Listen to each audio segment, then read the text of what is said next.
2010. Okay. So till 2010, so you're going to cover up till 2010.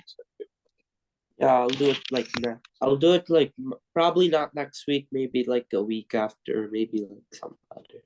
You skip next week?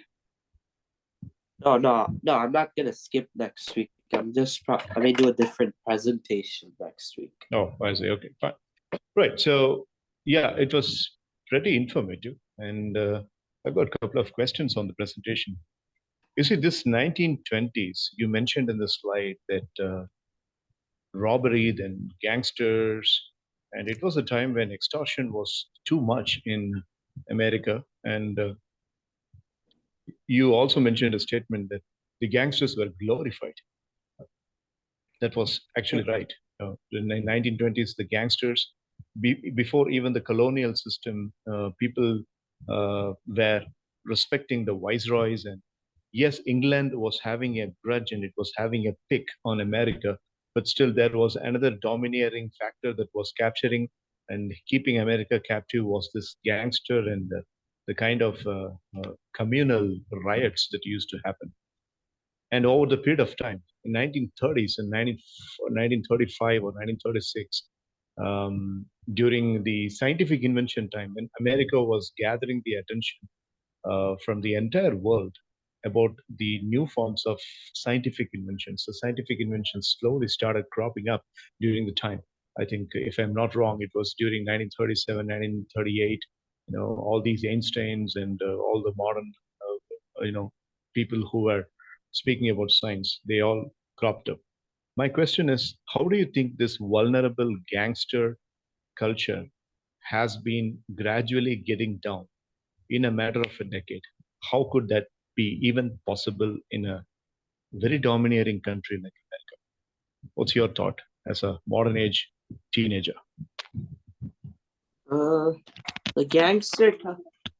I mean, like gangsters, they felt like the reason why they declined was mainly because of like the increasing violence. So like in Al Capone's case, like I didn't mention it because I didn't want to get too specific. And if we get too specific, this presentation will get 2 hours long. So this is an example in Al Capone's case. So like they did in 1929, one of the reasons there was something called the Saint Valentine's Day Massacre. So it happened in Valentine's Day, and like Al Capone men were actually murdered several other gangsters, like Irish gangsters, which was like a rival, and like they did it very cruelly, kind of. So which like Americans like finally felt like they felt very disgusted by it. They didn't like what the violence is, and they just simply wanted more peace and chillness against the gangsters. Like kind of, they didn't want. They felt like while they idolized it, they idolized them. They still want peace. They didn't want chaos or anything. Like they want to still peace. So like when gangsters crossed that line, it became too much. So like and then there's periods of the fluctuation that continued throughout the America. 1930s, it was really hard for gangsters to do any lot criminal activity because like of the Great Depression. 1940s, the patriotism surge, and many of them were also still not doing a lot of business. And 1950s, like it was also like 1920s, but America actually didn't have much of a interest in gangs then. In 1960s, however, it started to increase again because Americans were because like the government itself was wrong. So if the government itself was wrong and not trying and like hiding figures, like there's lots of excuses for gangsters to come, like all those addicts and the counterculture. That was one of the main reasons was because of the undercover criminal activity. Like it was illegal to have all those stuff, but still they did it, and a lot of American police ignored it simply. So like it Right. depends on like how people view the government, kind of. Like if they oppose the government, they'll be more likely to be criminal, and like that will be giving an open opportunity for gangsters to come. come in and take it. But like if the government is good and like they actually maintain law and order, like gangsters really don't have a place, and like that's how they'll decline. That's fantastic. Nice answer. Having got into the research of analyzing and understanding how America has been evolving in this entire century, what do you think is the real clinching factor or the niche factor that is really making this country as a great godfather country amongst all the 200 plus countries we have got across the sphere? Because you've done enough research, and Uh, what do you think is the major reason for countries like China and America to be a juggernaut in most of the areas of spheres of functions of a country? for America, the answer is very simple. Like I don't know about, I don't know if this may apply to like China or Japan or India, which all been recently very good powers, but America, it's basically changing. Like all those changes from the 1920s to now. Oh, like ever since its founding, it's changed so much. Like slavery was once was very moral, and now it's completely abolished. And like there's equal rights for African Americans and white people.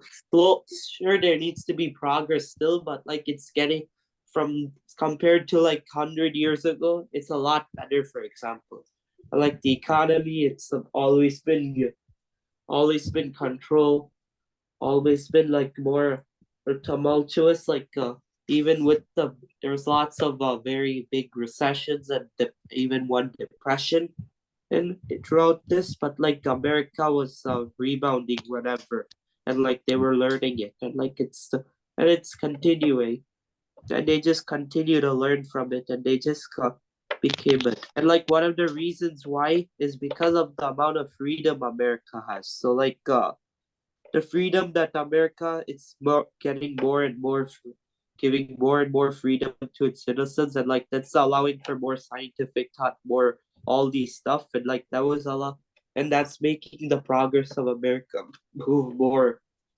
make Mm, America advance more. So like it's changed basically, like how the people changed the government, and like they mm, basically did it mm, very well. Like in the guild, for example, like all these eras they connect with each other's or in mm, some ways there's lots of overlap because of the changes that occur.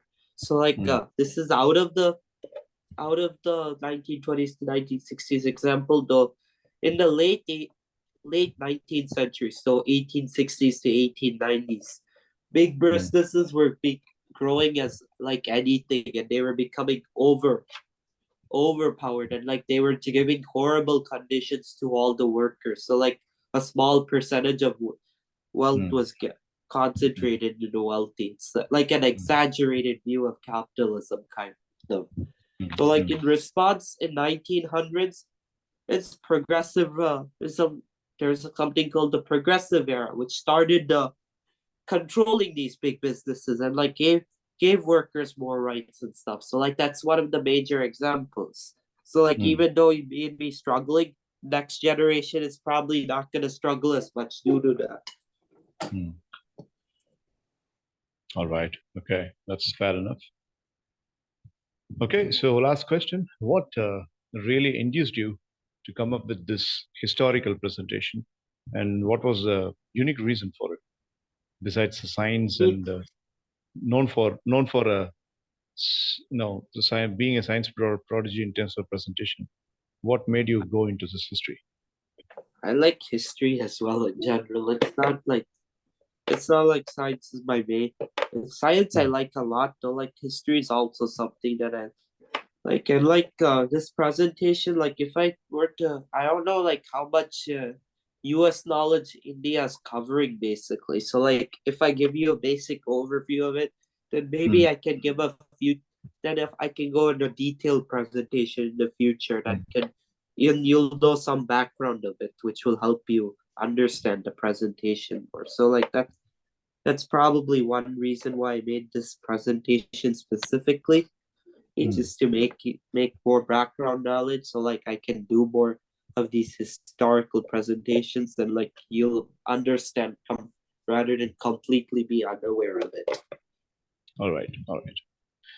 Well, that's a beautiful presentation and a good way of answering. These days, you come up with a very easy flow of presentation. A lot of improvement in your communication skill and the presentation etiquette as well. Good job, Hachit. So you mentioned yourself that, you mentioned yourself that the culminating part of this presentation will be the week next week. So what have you decided for the coming week? Maybe a science or something. I don't know yet. All right. Okay. If you want maybe to just give me a specific prompt, I can take it. well, I would like, in fact, I would rather expect you to do some research on the kind of natural calamities and natural disturbances that the world is facing.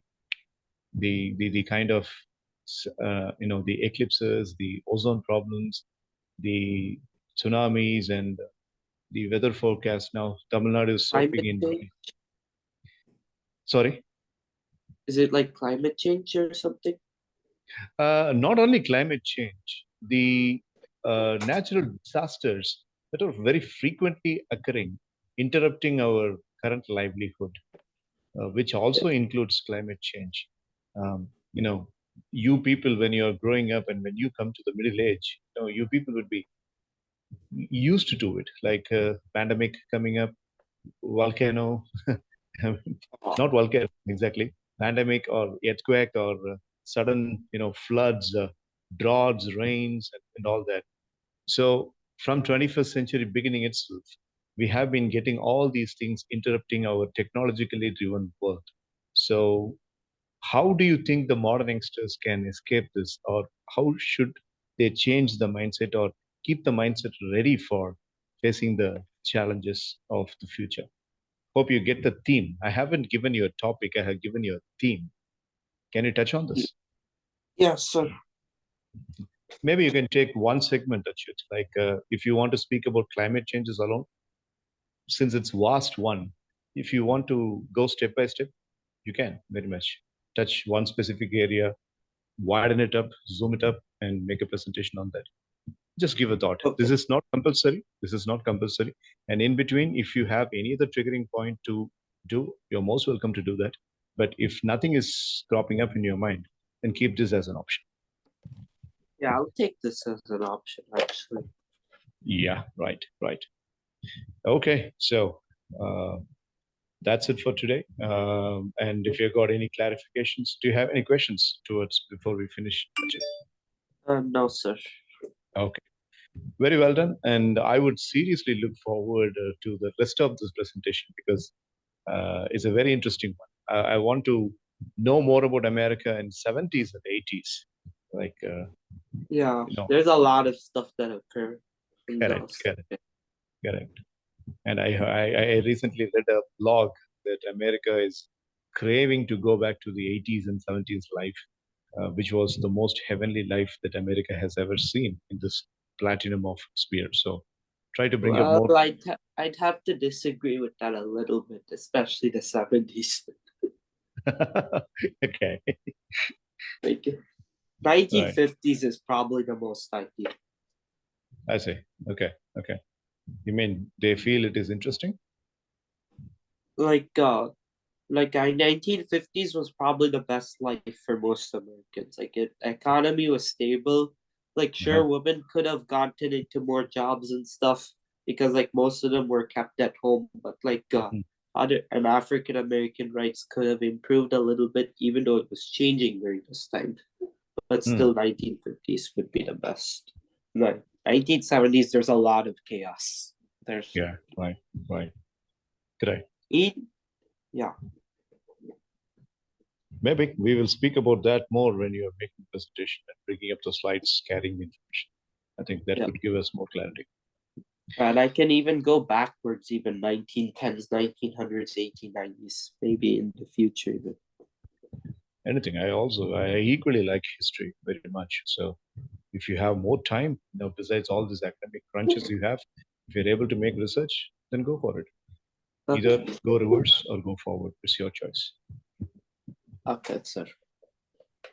All right, Ajit. So, anyways, Ajit, fantastic presentation. We'll meet next week and with the kind of the presentation. Okay, sir. All right, Ajit. Have a nice weekend. Thank you. Bye. You too, sir. Bye, sir. Bye.